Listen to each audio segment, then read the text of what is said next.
xogeyaha guud ee xisbiga mucaaradka ee wadani Khadar Xuseen Cabdi oo xarunta dhexe xisbiga mucaaradka wadani uu ku leeyahay magaalada Hargeysa warfidiyeenada kula hadlay waxa uu wax lala yaabo ku tilmaamay in xukuumadda Soomaaliland ay haatan soo bandhigto heshiiskii ay wada gaadheen Soomaaliland iyo Soomaaliya isagoona hoosta ka xariiqay in qodobka sheegaya isdhexgalka uu nasib darro ku yahay Soomaaliland sidaynu saaka kuwa barisanaynu aragnay waxaan la soconay in shir Djibouti uu ka dhacay oo Soomaaliland iyo Soomaaliya ay ku lahaayeen oo beesha caalamka iyo dawladda Djibouti iyo wadamada gobolka qaar ka mid ah ay joogeen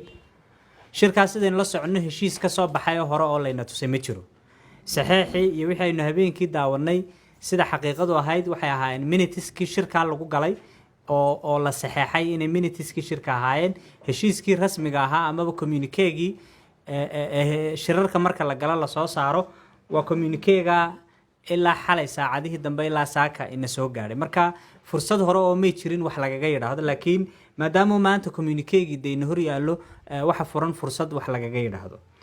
waxaan isleeyahay communiqueega qofku markuu akhriyo su'aalo fara badan baa maskaxdiisa soo galay oo u baahan in xukuumaddu dadka si fiican uga shaafiyeesho oo ay uga hadasho afar qodob oo waaweyn buu heshiisku amaba communiqueegu ka hadlaya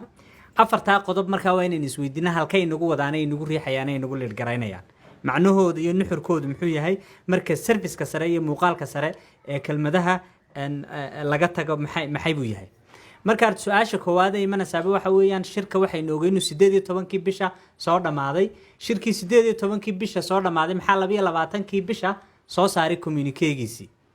ma WhatsApp-ka lagu sii xidhiidhayay ma wada hadalla aynaan ogeyn baa socday maxaa la qarinayay maxaa la qoosheeyay mise dabaaldegii iyo guulbeenaadkii la doonayay in la inoo sawiro ayaa dib looga dhigayay xaqiiqadu marka ay soo baxdo oo dadkan ayaa dad la bartay oo la fahmay oo la daraaseeyay ah taasi waa su'aasha koowaad ee u baahan inay xukuumaddu ka jawaabto oo maxaan ku dhahdaa mar labaad madaxweynuhu gaadhiga u soo koro arinta labaad ee iyaduna arrimaha u baahan in laga hadlo ee laga jawaabo waxa kamid ah afar wax baa leeyahay waa laga hadlaya oo meesha lagaga hadlay mid waa arrimaha maamulka hawada midna waxa weeyaan arrimaha dhaqaalaha midna waxa weeyaan arrimaha isdhexgalka isdhexgalka erayga aad u dhageysta isdhexgalka maxay macnaha dhadhamiyo oo macna nooc ma ayay leedahay meenu isdhexgalayna mise waynu kala guranaynaa ujeedada ay madaxweynuhu u tagay wafdigeenu meesha ay u tageen maalintii markii wasiirka hawlaha guud wasiirka Saciid Sulubu hadlayay waxa uu ka hadlay oo sheegay in ay qodobka diideen in la isdhexgalo maxaa maanta qodobkii ku soo daray ee communiquegan hadda la inoo soo saaray ku soo daray asalan ba haddaad maqashaan federalism waxa la yiraahdo qeexitaankiisa iyo macnihiisa rasmiga ah ee uu leeyahay waxa weeyaan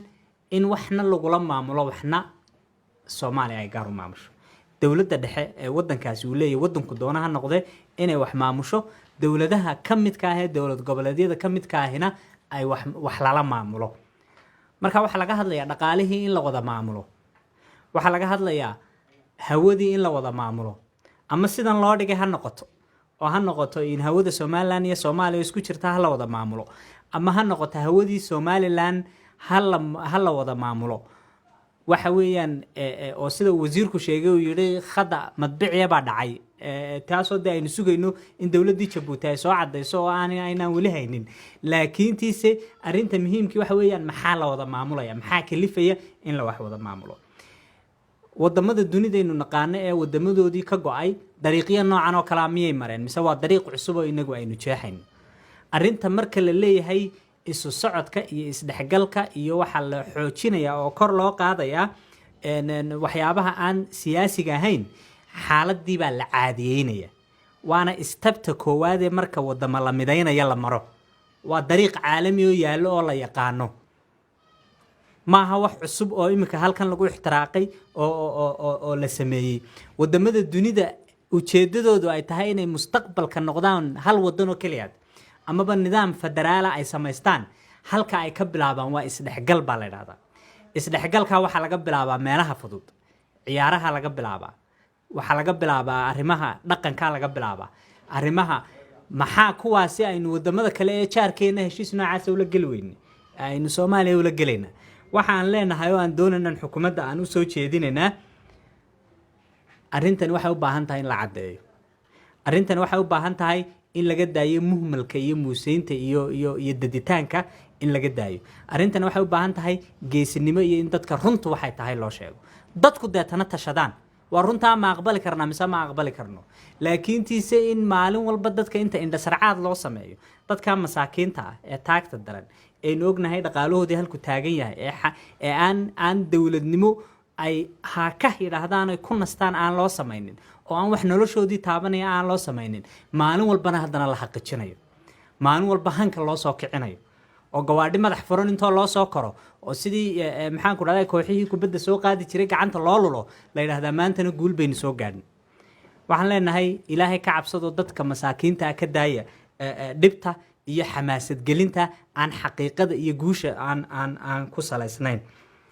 waxaan doonayaa inaan hadalkaygan kooban aan kusoo gabagabeeyo communiquegi waka waxa halkaa ku qoran uun baana rasmiya ama ha la yidhaahdo khalad madbici ama ha la yidhaahdo